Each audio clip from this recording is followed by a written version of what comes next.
মহামান্য আদালতের কোনো অবজারভেশনকে ক্রিটিসাইজ করার রাজনীতি বিজেপি করে না।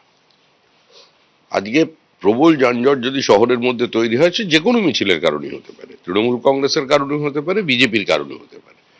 তো সেখানে নাগরিকদেরও একটা ভিন্ন অবস্থান আছে। যারা দৈনন্দিন অফিস যাত্রী আছেন বা শারীরিক কারণে যাদের অ্যাম্বুলেন্স মুভমেন্টের বিষয় থাকে, তাদের কাছে এটা নিঃসন্দেহে একটা বড় সমস্যার বিষয়। তো তাদেরও একটা অবস্থা, সেটা কি অ্যাড্রেস করতে চেয়েছে মহামান্য আদালত। যতদিন তৃণমূল কংগ্রেস যেখানে 21শে জুলাই করে, ততদিন পর্যন্ত বিজেপি ওখানে সভা করবে এবং আমাদের বিশ্বাস আদালত কাছ থেকে আমরা সেই অনুমতি পাবো। সিধু কানু ডহরে সভা করা বন্ধ হয়েছে, সেটা সরিয়ে নিয়ে যাওয়া হয়েছে ধর্মতলার অন্য জায়গায়। তো সেই ক্ষেত্রে যদি আদালতই বলে দেয়, নির্দিষ্ট করে দেন যে কোথায় সভা সমাবেশ করা যাবে, তাহলে আমরা সেটাকে মানব।